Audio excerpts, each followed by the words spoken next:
What's up? Welcome into this Sunday night edition of Pushing the Pile, brought to you by FanDuel Sportsbook. Make every moment more. I'm Mike Renner, joined as most Sunday nights with John Breech, and we'll be breaking down the divisional round, our 6 points. We're going to go for two, and we're going to break down all the divisional round games we just saw, have some takes at the end, maybe talk a little coaching carousel at the end as well. But we got to start, John, with the game that just went final in my opinion, a horrible anticlimactic way. I mean, the storylines are intriguing coming out of this, but this kind of ruins the whole Lamar versus Josh Allen thing, that you get this caveat, right? The caveat that is Mark Andrews dropping the 2-point conversion that would have tied it right at the game. It feels like we didn't get to see the two MVPs, the debate we've had all season long. It felt like we almost got a push. Felt like we got a tie. Yeah, it was like watching two heavyweights go at it, and then it's a draw at the end. No one wins, and everyone's mad at the judges. Why is this a draw? You have to pick a winner. And it would have been easy to say, hey, look, Josh Allen was the better quarterback if Lamar Jackson had not come through on that final drive. Josh Allen wasn't that flashy in this game. It was standard Josh Allen, get a couple rushing touchdowns, be smart and efficient with the football. But Renner, look, Mark Andrews, I feel like, because of what happened, which we'll obviously talk about, but that might save Lamar Jackson from being kind of the scapegoat here, because that was an ugly first half from Lamar, wasn't it? He had a terrible first half, and it was truly like everyone had that to point to say playoff Lamar. But as much as Josh probably had the cleaner game of the two, like Lamar made far more big plays, whether it was with his legs, 39 yards on the ground, whether it was some big plays with his arm. That last drive was like a masterclass from him in creating on his own, creating outside the pocket. Like, it was pure Lamar Jackson. But the pick was terrible. He throws a corner route, and maybe the wide receiver ran the wrong route or wasn't where he was supposed to be. But the DB is standing there, letting it hit him in the chest. Like, he's going to make a play at the catch point regardless. And then the fumble was just another play where it was like, yeah, it was a botched snap, but you can't compound these things, especially in a situation like that. Lucky that didn't go all the way back for a touchdown after he fumbled it. So, yeah, Lamar had the more mistakes, but then he made the bigger plays. And so if you were looking for this to decide your MVP debate, again, like I said, I think it's still a push. Like, it kind of was exactly what we saw during the regular season, where for every stat for Lamar, there's another stat for Josh.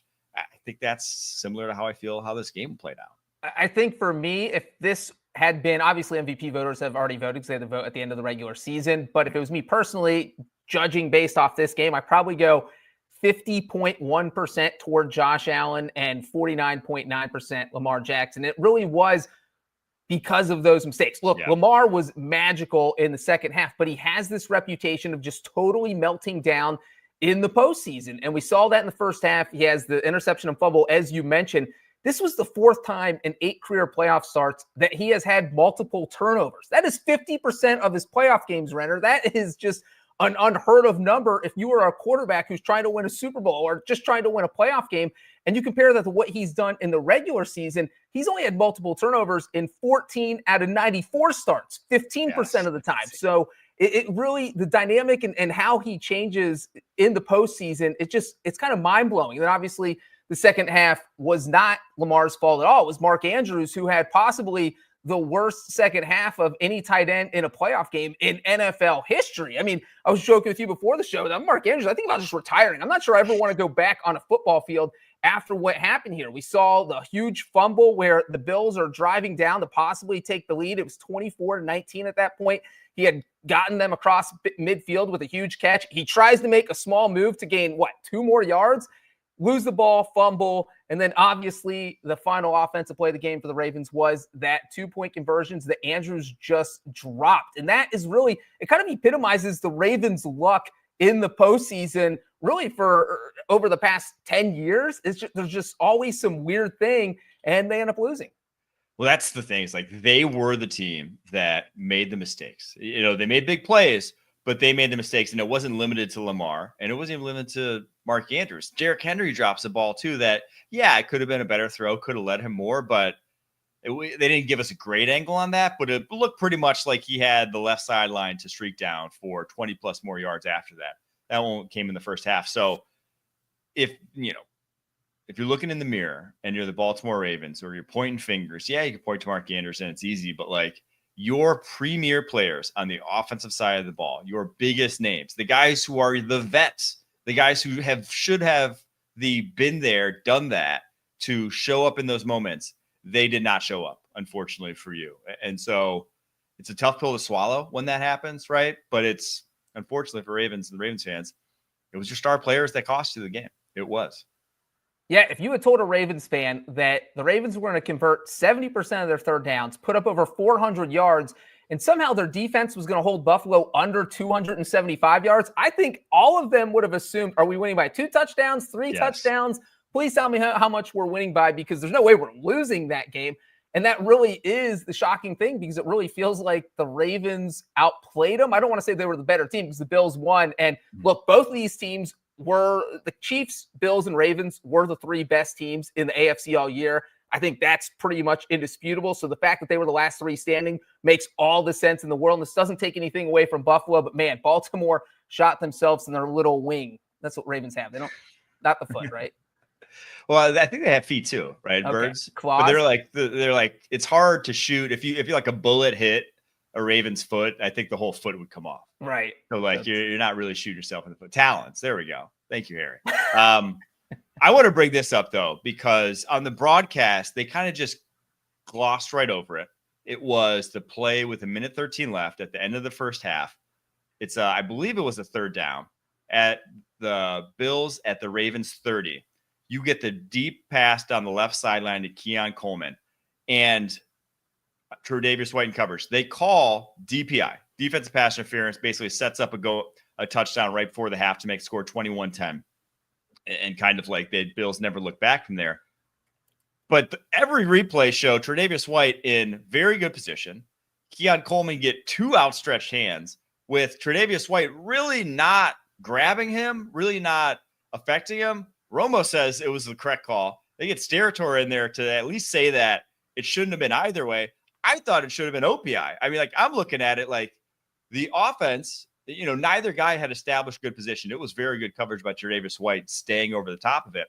Neither guy had really established position. When that's the case, if you get 2 outstretched hands, that's offensive pass interference to me. Now I at minimum think it should not have been defensive pass interference, but that was a huge call because it ends up being 7 points for the Buffalo Bills instead of at least 3 points.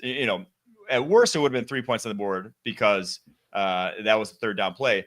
But more likely than not, that's a 47-yard field goal if they don't call it, or if they do call OPI, they're not scoring at all. So that was a massive swing that they didn't really hide in the broadcast, but I couldn't believe that it ended up going that way, and there was just whispers from the broadcast booth. Well, hold on, Renner. Were you watching the broadcast on mute? Because Gene Steratore came on and literally called this thing out. And he, usually the rules analysts don't vehemently call out and something say this is flat out wrong, but Gene pretty much did that. And then not only did he do that, he went on Twitter to double down and make sure everybody on social media could see that, hey, look, I think the officiating crew got this wrong. Because, look, they don't want to call out their old colleagues. And sometimes they'll disagree a little bit. But as you said, it was such a huge situation because if the Bills don't get that pass interference, they are trying to kick a long field goal. And guess what? No one kicks long field goals really well in Buffalo in the winter. It's a 50-50 shot at best from beyond 45. Tyler Bass obviously hit a 51-yarder in the game, but there's no guarantee. And so that absolutely changed the whole complexion of the game because, boom, they score the touchdown, and now it's 21-10 at half instead of maybe 17-10, maybe 14-10. I missed the tweet from Gene. I'll read it here. He said, I would have liked to see this as a no call. Neither player gains an advantage, and both appear equally guilty of engaging in contact while the ball is in the air, which, hey, credit Gene Steratore. I thought he was a little bit more on the broadcast, a little bit more hesitant to really go in on it, but I thought it was a terrible call and one that really swung this game.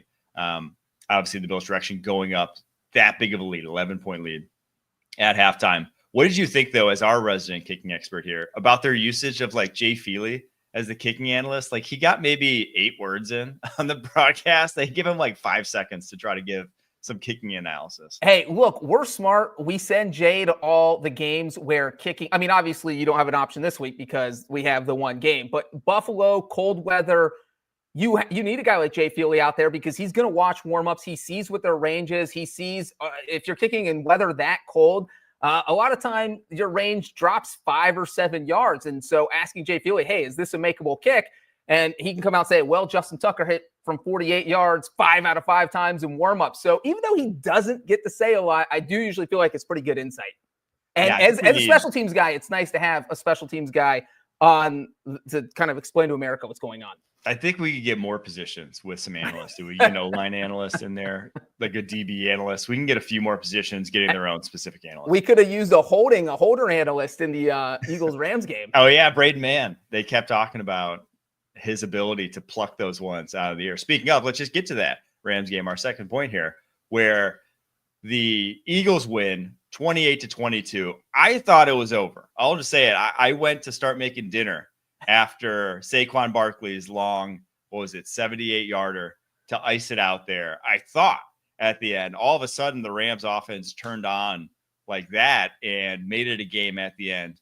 But Eagles win this one. Saquon, 205 yards on 26 carries, almost a repeat of last time. 255 yards last time, 205 yards this time. Touchdown runs of 62 and 78. Last time it was 70 and 72. It was just like when they needed the big play, hand it off Saquon, and well, we all saw what happened. Yeah, and it was unheard of performance. I think he is the first player in NFL history to have 4 touchdown runs of 60 yards or more against the same team in an entire career. And he did it in one season against the Rams. So that is just an absurd stat. And so when you look at this game, like you just said, it did feel like it's over because the Rams didn't really do anything on offense. Really, after they drove down, they got that touchdown on their first drive, and then they just disappeared. And so what worked in the second half was that Sean McVay's like, well, we're down 13 points and there's 3 minutes left, so I don't have a choice. We're going to go into this hurry-up offense. And the Eagles kind of played a little bit of prevent defense, which helped that. But, man, the Rams went up and down the field twice during those final minutes. And it was, why don't you just run the hurry-up offense the whole entire game? Because the Eagles were getting tired. You could see it. And if they had run it maybe in the third quarter, maybe this offense looks a little bit better. So I thought the Rams' offensive game plan, I think Sean McVay is a top 3 coach in the NFL. So I'm not really questioning what they did. I think it's always tough to kind of gauge what you're going to do when you have a freaking winter storm warning hovering over the stadium that doesn't get there until the second quarter. So are you thinking, we have to run the ball? Are we even going to be able to throw the ball? Is it going to be too windy? Is it going to be too snowy? So there's a lot of things you have to figure out, and you don't have much time to figure it out. So I thought the Rams could have done better offensively, and really they did pretty good in the second half, except for those 2 fumbles, Mike. If they don't lose those fumbles, they might win this game. Yeah, I mean, the Rams and the weather, like it got the fact that as the game went on, it just got worse. That's why I thought it was over, because I was like, the snow is untenable at this point. By the end of that game, I thought there was no moving the ball through the air. But then when Puka actually caught the ball up the right sideline over Darius Slay, I was like, this is going to be an all-time Nick Sirianni moment at the end of this game. Because if the Rams come back and win it, he's going to have one of the dumbest looks on his face imaginable. I mean, it's going to be like Tim Robinson. I think he should leave. Like the memes were going to be fantastic. But the Eagles were just the better team. The fact, though, that the Rams, with a roster of no-name players, and I think you hit the nail on the head, that Sean McVay, his coaching job specifically for this team is one of the best I've seen in recent memory, because this defense doesn't have – they just don't – their best players are rookies. Their 2 best players are probably rookies. It's just not a talented roster. And they've had so many injuries on offense, and they're – Cooper Kupp is nowhere near what Cooper Kupp was. To be hanging with the Eagles at the end, on the road, in the snow, when you're a team that plays out in L.A., with all that's gone on in L.A. the last couple of weeks with the fires, it's like that just should not have happened. So I have to tip my cap to him, to this Rams team. But just looking up and down this Eagles roster, it's like, man, they're so good. And Jalen Carter is just everything everyone thought he was going to be coming out of Georgia last year. Yeah, and the Eagles defense gave that Rams offense a lot of fits. And the Eagles, that's really what carries them. Their defense is just so good. It's the defense and Saquon Barkley. It doesn't matter how Jalen Hurts plays. I mean, you see a lot of criticism of Jalen Hurts, and we talked about it last Sunday, and probably talk about this Sunday. That's just, I don't know if I trust Jalen Hurts to win a Super Bowl. And we'll talk, you guys, there'll be a lot of NFC title game talk going forward. But if I had to pick a quarterback I trust more out of Jalen Hurts and Jaden Daniels, I'm taking the rookie quarterback, even though you should never take a rookie quarterback in that situation. But this game, I thought the other key here for the Eagles was Jake Elliott, and we mentioned Braden Mann. Look, kicking field goals in the snow is almost impossible. I mean, anything outside of 35 yards is a 50-50 shot. We saw the Eagles offensive lineman. You have to use 30 seconds of that 40-second play clock to claw at the ground so you can clear a spot for your kicker. Then everyone has to hustle up to the line. Then the kicker has to get lined up, and he's lined up in the snow before he even gets to that grass patch that you just made. And if it's slippery at all, he slips and you miss the kick. And so Jake Elliott hits 3 field goals. 2 of them were Braden Mann just made Superman holds, reaching out to the left. If Jake Elliott just misses one of those field goals, which would have been totally understandable, it's 25-22 on that final drive. The Rams are playing for a field goal, and we're probably in triple overtime right now because no one could score. So it was just unbelievable to see Jake Elliott do that, considering how rough of a regular season he had, hitting under 78% of his kicks, but dude is clutch in the postseason. 22 of 22. He's never missed a playoff field goal, Renner. Oof. But he missed the extra point, right? The very first one. So he did miss an extra point. He missed 2 extra points, I think. Oh, did he? Okay. But the Eagles, though, I do go back to Hurts and the fact that 5 of his last 6 games under 150 yards. It's like at some point, and I don't know though. I thought it was going to be the Lions, right? I think everyone thought they were going to have to face the Lions, and that's when it was like, okay, you're going to have to open up the offense. You'll have to put up points to beat the Lions. I'm not sure. I'm not sure that against the Commanders team, and now they're obviously a house on offense themselves. But I think now that they've seen them twice, this Eagles defense, that they at least can have some answers for Jaden Daniels. But obviously, we'll have to see that next week. All right, we're going to take a quick break here. After that, going to get to the Saturday slate of games, that Commanders-Lions game that we just mentioned, Texans-Chiefs, right after this.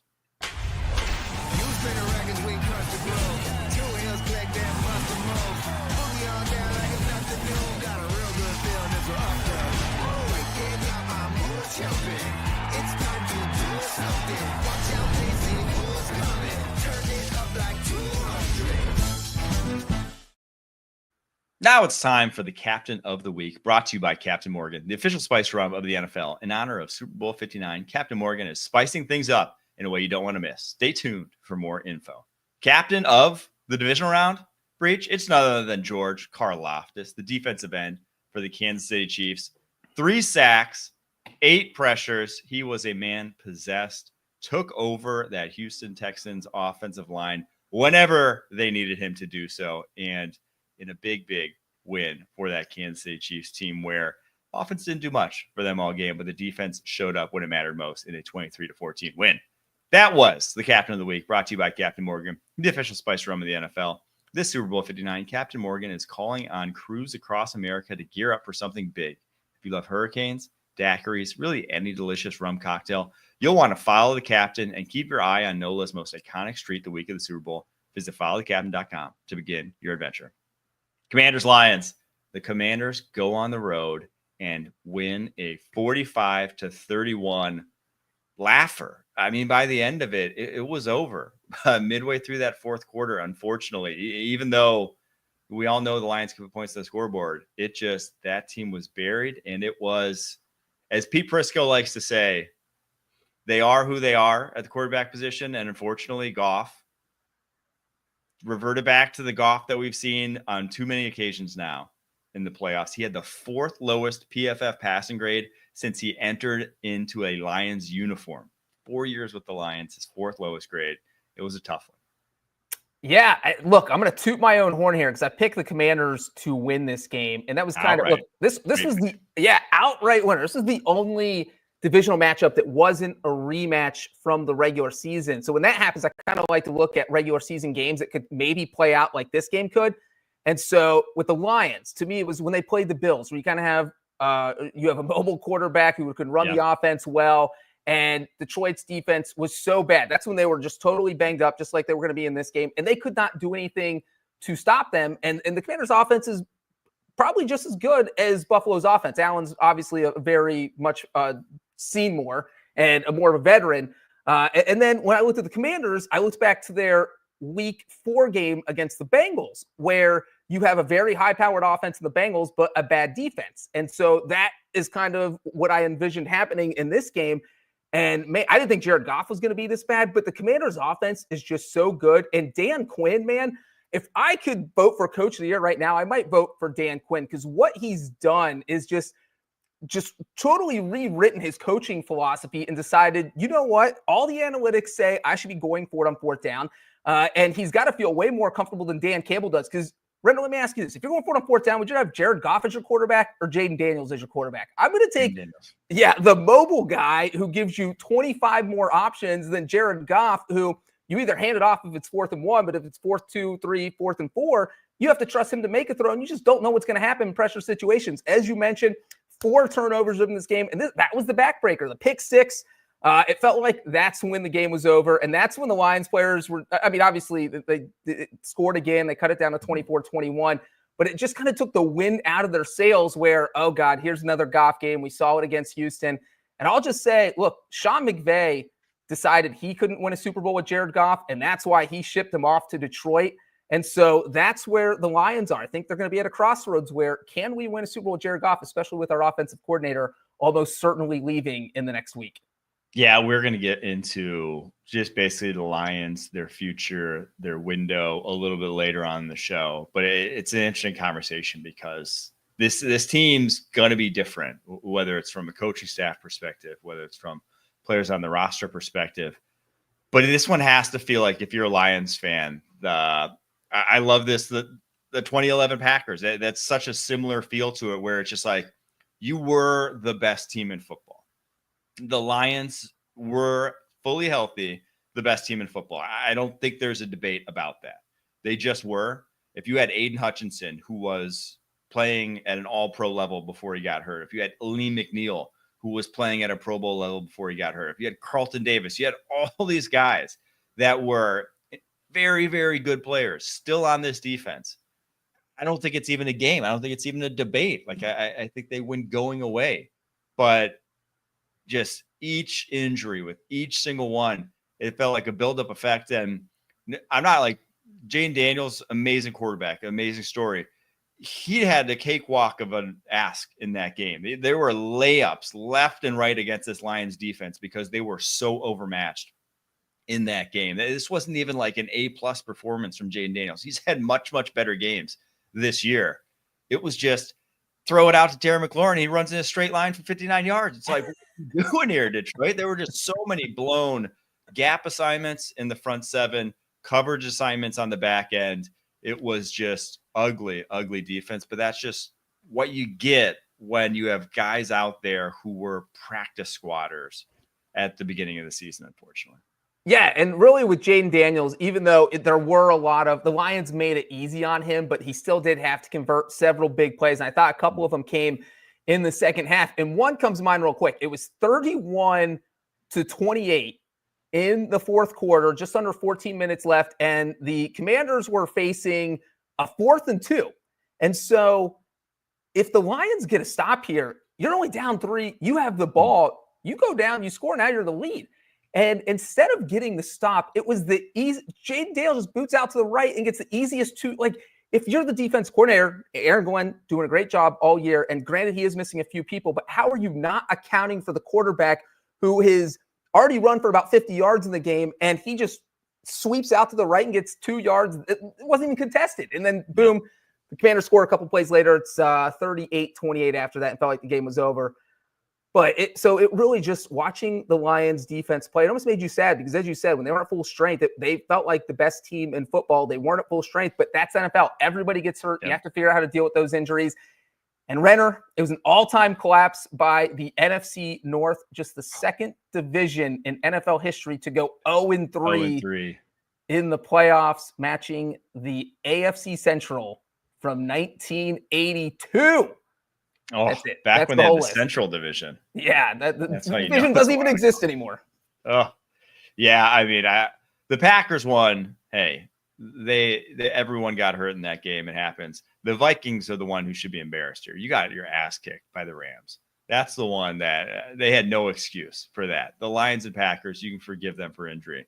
Vikings, you guys should be embarrassed. I'm just trying to cope as a Packers fan. But it was tough. It was tough for the NFC North in the playoffs, but not tough for Commanders fans because I don't think anyone has endured more over what was the Dan Snyder era till now.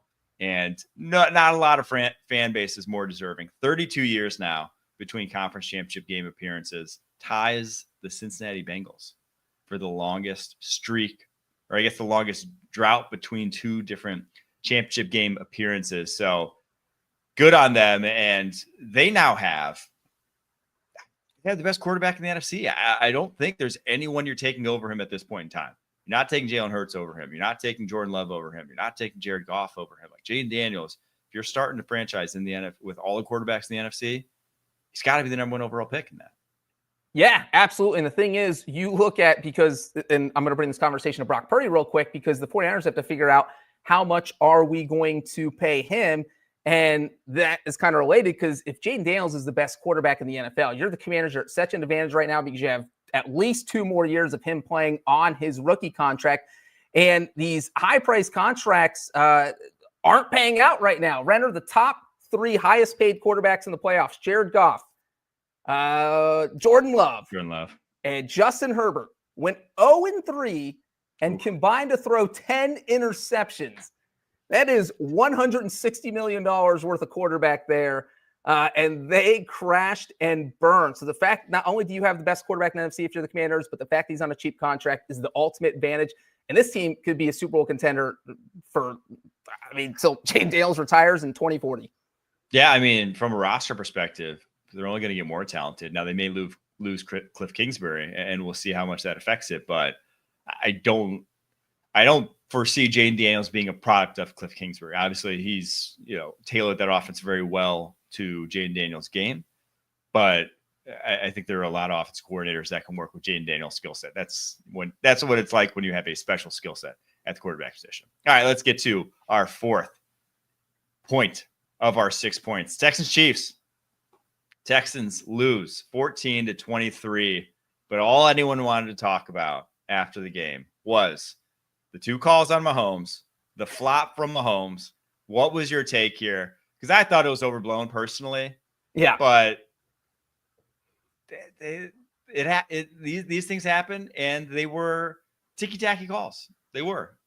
So it is. When every complaint all year is that the Chiefs get all the biggest calls. Not even that they get all the calls. It's just that they get all the calls in the biggest situations. Correct. In the key situations. This isn't like Kansas City's getting the opponents getting flagged 41 times a game. They're getting flagged 4 times a game for roughing the passer, and no other team all season got flagged 4 times a game for roughing the passer. It's little things like that end up happening. And I thought the first one, the roughing the passer, I would not have thrown the flag because that's a weird place to throw it in that situation. It was 3rd and long, and you give the Chiefs a free first down. But if you're Will Anderson, you can't hit the quarterback up high. So there is that one I a little bit understand, but still, I do not think a flag should have been called. The unnecessary roughness was absolutely absurd. If the quarterback's going to run around in circles, what are the defenders supposed to do? I mean, you have to get him down at some point, and he didn't even really get hit. The 2 Texans defenders bumped heads, so that's one of those where if they do change the rule in the offseason, that you have to pick up that flag. You can't just give them 15 yards. And then they need a flopping rule, Renner. We saw Mahomes flop out of bounds. Thank God the official did not throw the flag on that one. But it makes it almost silly to watch. It's like I get frustrated when I see people flop in soccer to the point where I want to throw things. I don't actually throw things, but I want to. And so that's how I get watching football. I don't want my soccer and my football mixing together. 100%. I've honestly become a little disgusted by how much it's grown in sort of acceptance within the NFL. You see Josh Allen doing it. He flops at times. You see Mahomes doing it.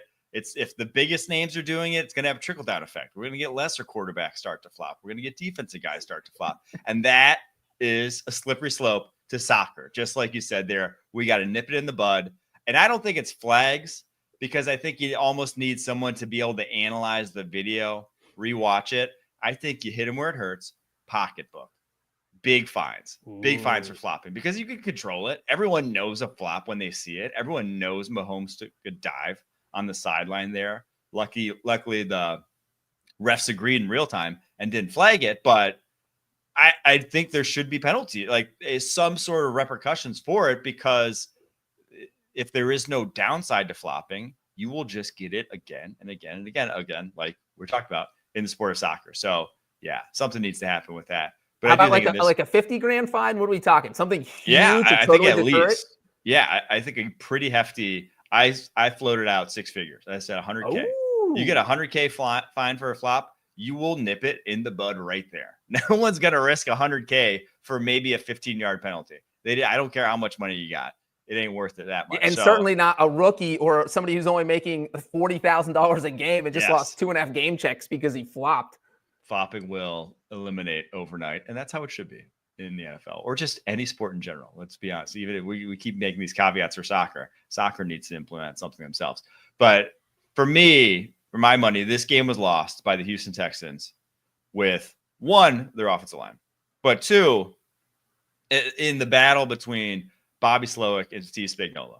Steve Spagnuolo, the wily vet, handed the young buck OC his shorts in that game. In every critical situation, it seemed like every third down, there was a free runner or a guy getting home. Every time that they had to have it, the Chiefs had the right call. And the sequence I go back to, that was like, this is where the Texans lost the game. It was just over 10 minutes left. They're on KC's 40 when they went for it on fourth down. And Karlaftis got a sack on a tight end on that play. That whole sequence, those 4 downs, was first down was a play action max protect, no 2 wide receiver route, both completely covered, nowhere for Stroud to go, throws it away. Second one, free runner immediately, Nick Bolton on a blitz. Stroud has to throw it just like off his back foot to Jared Wayne on an out route. Wayne can't haul it down, but no time, just had to completely like throw up for grabs. Third one, another third down, another free runner. This time it was Eric Reed on a blitz. Force Stroud to throw it away immediately. And then you leave Karlaftis gets a one-on-one against a tight end on fourth down, and he gets a sack. It's just like, when that's the case, when you have that many protection screw-ups, that in that crucial of a drive, that crucial of a possession, that's where you lost the game, unfortunately, for the Houston Texans.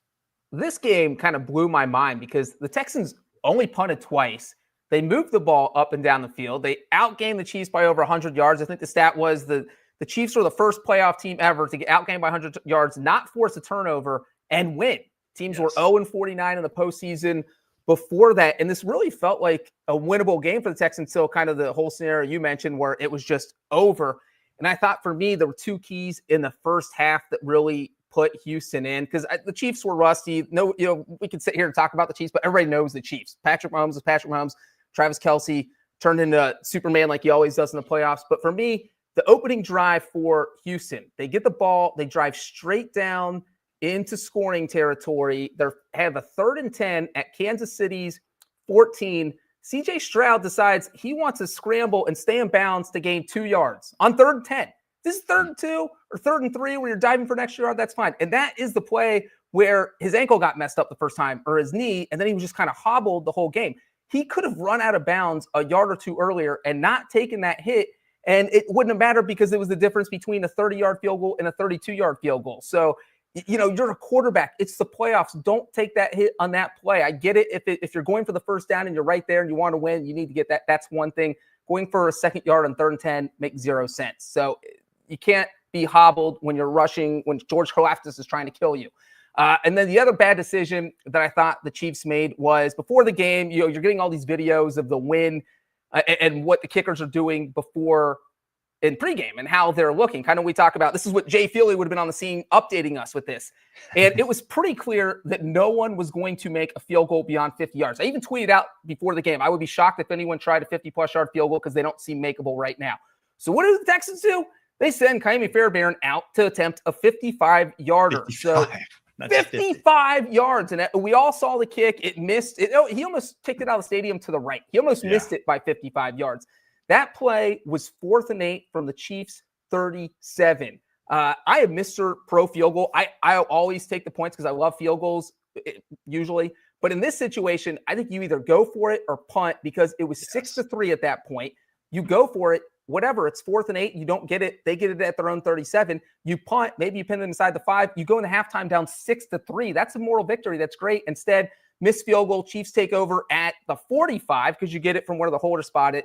Drive down 55 yards for a touchdown. 13-3 at halftime. Game over. Or 13-6. I think the Texans got a field goal. But that at that point, after the Chiefs got the touchdown, it really felt like game over.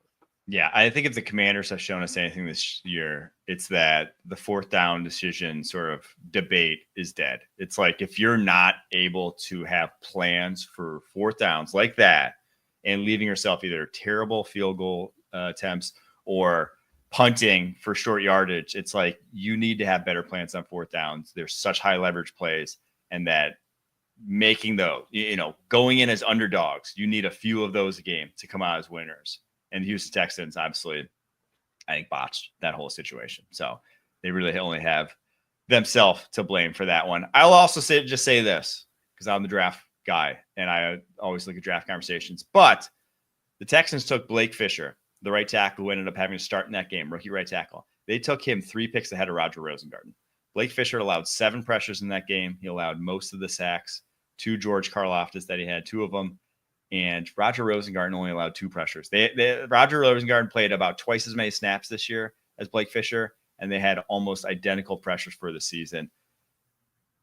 I think they're going to look back at that one and maybe want to redo, because that one, if you had Roger Rosengarten, who held Von Miller to only 2 pressures tonight, instead of Blake Fisher, I think that's a vastly different game. I think that game ends differently for the Houston Texans, unfortunately. But also, CJ Stroud, again, if he was a little bit more mobile, maybe one or 2 of those sacks don't happen, and he only gets sacked 5 times or 6 times. It all adds up. All right. Those are our 4 games. Still got 2 points to go, though. And our 5th point is this: snow games. They were all the rage on Sunday. We saw a downpour in both of them coming in. Are they good or are they bad? Because we had people saying just build domes. We had Kurt Warner saying it's unfair to the away teams because they can't practice in those conditions. What do you say about snow games in the playoffs? So for most of my life, I love the idea of snow games. I love watching snow games, but I want a Bills-Ravens snow game where there's flurries. It looks nice on TV. It's cold. And I think that adds to kind of the football weather element of the game. What I don't want is Eagles-Rams second half snow game where it neuters the game, because now, and yes, the Eagles earn their home field advantage. There's no doubt about that. But that's now Mother Nature is determining it's like a coin flipping it, where is there going to be snow? Is there not going to be snow? And it just makes it less fun to watch. I think just that's what it comes down to. When the snow is pouring and accumulating that fast and you can only run the ball, it's fun to watch Saquon Barkley, but when you have an outdoor team or a passing team, or an indoor team or a passing team, it's less fun to watch. And I think that's what it boils down to. So I like light snow. I'm not a big fan of heavy snow. I completely agree. And I think it's also fun, like for a regular season game, a downpour, snow, some sort of weather conditions, cool, like a one-off. But the playoffs, it's like, man, turning a playoff game into a fumble fest, into a who can keep their footing fest. Like, it's like, do we really want, it's kind of like the field for the Super Bowl, Eagles Chiefs, or even Eagles Packers week 1 in Brazil, the field being like that. It's like, do we want that? Do we want this added element that makes it worse? I just think we don't. It is fun in one-off situations, but we don't want our champions to be decided out of more randomness, right? I think we all want to see NFL players. Like you watch the NFL because it's players playing at the best level of football possible. Right. We want to see that. I'm going to throw out a quote real quick because our guy Jeff Kerr from CBS Sports was at the game. He got a quote from Josh Sweat afterward, and this is the exact quote. "Y'all just see me just cleaning my damn cleat every step. I'd rather play on the shitty Brazil field again before playing on that snow field." So he would prefer Brazil slippery over snow in anywhere. Yeah, I tend to agree. There's a reason we don't play the Super Bowl in Lambeau, right? There's a reason it's at a few locations, and they're all the best weather locations. It's because we want to see the game played at the best. And unfortunately, I think that just put a little bit of a damper on what could have been. And who knows? If it's not snowing, maybe Mark Andrews Maybe he doesn't hate himself right now the way he does. Hey, let me ask you this. Should there be any weather limitations? Like if the kickoff is supposed to be -8 degrees, should they say, all right, let's wait until maybe it's in the positives, 1 or 2 degrees. Let's not kick off when it's negative out, or the fog bowl back in the 88 playoffs. Is there any line that should be drawn besides snow? Well, it's tough because there isn't really a line to draw even with like snow, where it's like how light a snow do we start saying, okay, that's, like that's why there is none. But I think it's more just retractable domes on more stadiums. Like I think at some point the NFL is going to mandate retractable domes on any future stadiums being built, so that, hey, if the conditions really are, if it really is negative, if it's really going to downpour snow, that for TV viewership's sake, we don't have to suffer through games like that. I think that might be the best answer to the question. We'll see though. All right, point 6, the Lions. We want to go deeper on them because, again, this felt a little like an end of an era. At least it was, because they may very well lose not only their OC, Ben Johnson, who I believe, I can't off the top of my head remember who exactly reported it, but someone said he will be leaving. He will be taking a head coaching job. Where exactly, we'll find out in the next couple of weeks. But don't expect him back as OC to do what he did a year ago and kind of eschew all the offers he was getting. So he's gone. Very likely Aaron Glenn, their DC, could be gone as well, although probably not going to be as in demand as Ben Johnson. But to me, it feels a little like when the Falcons lost the Super Bowl in 2016 and you knew you were losing Kyle Shanahan. And that offense, all of a sudden, when they were 2016, best offense in the NFL, 33.8 points per game, they lose Kyle Shanahan with almost identical personnel. And now they had a few more injuries on their offensive line the next year, but they went from 33.8 points per game to 22.1 points per game. I'm not saying the Lions make that same drastic drop off, but Ben Johnson was a big part of this. I don't think there's any debating that what he did offensively is just going to be difficult for anyone to replicate, even if they do and will be hiring, kind of have his heir apparent on staff already. I just do think that it's going to be difficult for them to get back to the heights they were at this season. Yeah, I think, remember when the Lions lost the NFC title game last year to the 49ers, and Dan Campbell just flat out said after the game, look, it's going to be almost impossible to get back here. And you don't usually hear a coach be that forthright about something like that, because he's been in the NFL so long. He's been associated with it for so long. He's played in the NFL. He knows that not every team is the Chiefs. Not every team is the Brady Belichick Patriots. In most cases, you have your one shot, and if you blow it, it's going to be 20 years before you get back. Or for the Lions, it was 32 years. We just talked about the Commanders, 33 years before you get back. So it is not easy to get back to the top of the mountaintop. As you're talking about the coordinators possibly both leaving. They've got a bunch of free agents. Kevin Zeitler. There's a couple guys on the offensive line. You have a couple defensive backs, a bunch of guys on defense. So you're going to talk about a roster where they're going to have to make a lot of decisions when you don't know your defense coordinator is going to be. You don't know who your offense coordinator is going to be. You know your quarterback's going to be Jared Goff because you just gave him a huge contract. But how's Jared Goff going to do with a new offensive coordinator? Is he going to thrive? Is the new offense coordinator going to be able to turn Jared Goff into a little bit of a star like Ben Johnson did? Because I don't know that is that easy to do. It took two offensive geniuses and Sean McVay and Ben Johnson to make Jared Goff just look like a very, very good quarterback. So who knows what that team's going to look like next season. I will say, though, the defensive injuries, I think this defense comes back and is much, much better. It's just, I do think that it's going to be difficult for them to reach the same heights offensively. But when you got Brad Holmes at GM, and with the run he's been on in terms of drafting over the course of his tenure there for Detroit Lions, you're in good hands. It's not that the window's not closed by any means. I just don't think they are the unquestioned juggernaut, the unquestioned top team in the NFC returning next year. And, when Jaden Daniels is on the come up, and when you have as many good rosters as there are, I think, AFC has the QBs, but the NFC has rosters that are incredibly talented. It's always going to be tough. So unfortunately for Lions fans, it felt like a little bit of an end of an era, even if it's definitely not over for them whatsoever. Renner, one quick point about the Lions game. Your favorite announcer, Tom Brady, somehow went through the whole entire game without mentioning Ben Johnson's name. That has to be a record that an announcer doesn't mention the offensive coordinator's name during an entire playoff game? Is that the first time ever? It's got to be the first time ever.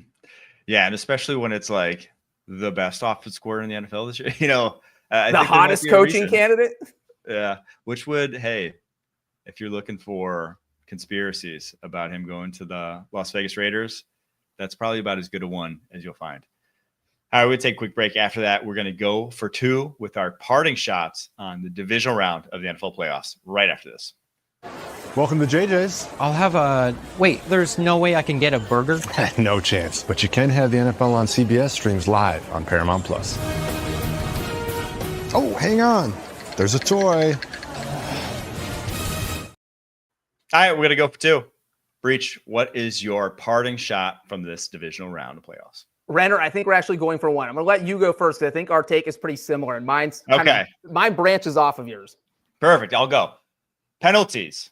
I hate that a playoff game ends, and that is the discussion. I think at no point, in the regular season, whatever, I'm not just like, it gives you something to talk about. But in the playoffs, we should be discussing what happened on the football field. We should be discussing the actual acts of football, not the guys throwing the yellow flags. And when that's the case, I think for the playoffs specifically, I don't want it for the regular season. Well, I mean, I do want it for the regular season because I never want bad calls to happen. But specifically for the playoffs, penalty reviews, the booth reviews, the same way they do the, hey, we'll call down and know it, the sort of the fumble that we just call the fumble is obviously wrong or whatnot. What do they call it? The sort of the eye in the sky guy. Well, when they change something without having to actually go under the hood, what do they call it now? It's called something where there's like the quick review, whatever it is that they get. Have the same quick review for penalties. If we can see that what they just threw the flag on was quite obviously wrong, let's pick it up or let's throw one, because if something wasn't called but definitely should be called, the guy was obviously getting the quarterback. Let's get it right so that we're not sitting here after a game discussing those flags and how they impacted the game and how they should have or shouldn't have been called. We want it. Everyone wants it right. Everyone wants it to be, no one wants to be talking conspiracy theories after the game. We want it right, especially in the playoffs. That's why we're saying, like, we want the best football to be played. We want it in good weather, and we want the refs to be correct. All that together, I think it's pretty easy to do if you're the NFL. There's so many eyeballs on it, so much money on it. No one wants, you just get a sour taste in your mouth from having to discuss the refs ad nauseum. It's easy to do. We can fix it very easily. Let's just go ahead and put the sort of structure in place to implement and do that.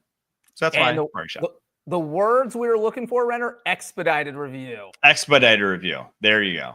Expedited penalty reviews. And I think it makes a lot of sense, because I think when you look at how the NFL has handled the playoffs, and I think overtime is probably the best example of this, where it used to be sudden death. And they said, well, that's not exactly fair. Let's switch to if they score a touchdown, the game's over. Well, that's not exactly fair because now both teams don't get a possession. So let's switch it just for the playoffs that both teams get a possession, even if the first team scores a touchdown. So we've had 3 overtime rule changes over the past 15 years for the playoffs. And so I think that it's completely feasible to make that the rule for the playoffs, just that you can have the expedited review or send it to the booth that they can make sure, hey, this wasn't pass interference, or there was a phantom holding call on the Bills early in that Bills-Ravens game that I think expedited review could have overturned. There were just several calls over the week, and especially in my personal one was the roughing the passer rule. We actually have teams that are asking for roughing the passer rules to be reviewed, and I think that's a no-brainer to pass. It's really simple. Either rough the passer or you didn't. It's such a huge penalty because it's 15 yards. It's going to give you a first down, and it can change an entire game, especially if it's a cheap call and a flag that probably shouldn't have been thrown. Sometimes the refs don't have a great angle. They see something they maybe thought was an illegal hit when in fact it wasn't. So I think that is what it all boils down to, is Renner's parting shot. That is, just review things in the playoffs. Now, I don't know what the standard is. Is it going to be all penalties, 5-yard penalties, 10-yard penalties, 15-yard penalties, just roughing the passer, just holding, just pass interference? So I'm not sure where you draw the line, or you just say, whatever. If it's in the rule book, it's reviewable. And I think that, Right. I think if it's a penalty and it was clear and obvious, like if it was like the Deion Dawkins one, the hold that was quite obviously not a hold. I mean, it was a perfectly executed trap maneuver from left tackle. Like you saw that on the very first replay. So if you could see it on the very first replay, everyone at home saw it in the very first replay too, right? And so everyone at home's pissed then from that moment on. Every Bills fan's like rigged. Every Bills fan's like they're out to get us. So like the more you can eliminate that, the better. And to me, it's then just like cutting out the clear and obvious ones. And I think it's any rule that you can identify that quickly. Let me ask you this, Renner, because the flip side of that is, we saw a couple games where there's some obvious missed face masks that would be very easily where a flag was not thrown. Do you open up that can of worms where now or should it only be on subjective penalties and not objective ones like holding? Because you can't review if there's no flag thrown on the play. You can't just start reviewing every single play. True. For penalties, but I do think on something like a missed face mask, that's pretty easy to review. So is that something you would want to see too? Yeah, I think you can either pick up or put one out there depending on how. Just like if it's, again, clear and obvious. I think where they got in the weeds on the reviewing pass interferences when they had that whole year of experiment, It was basically turned into, hey, this is such a big play, we're going to review it. It turned into this like super gray area where they were reviewing anything that was sort of ticky-tacky. It's like, no, we just want the ones that you obviously missed because, the play that sort of spurred the whole let's review pass interference was an obvious miss, one that didn't take a review to sort of overturn. We didn't need 3 angles to overturn it. We needed 1. So any call that needs 1 angle to confirm, that's the ones I want getting corrected. Whether it's throwing a flag or whether it's picking it up, getting those correct should be the goal and should be very easy to do if you just have the correct sort of structure of implementation in place. Now all you have to do is get Roger Goodell to be your guest on the podcast at some point this offseason and pitch it all to him. Tell him, Roger, we're doing this. We'll try. Roger's a busy man, though. He doesn't have a lot of time for pods. But I think it's with the amount of betting money on the line, they want that as much as possible. I think it's only a matter of time until it happens. All right, that's our show for today for Out of Divisional Round. We'll be back on Tuesday as Pete Prisco and Kyle Long join the show yet again. Until then, thanks for tuning in and keep pushing.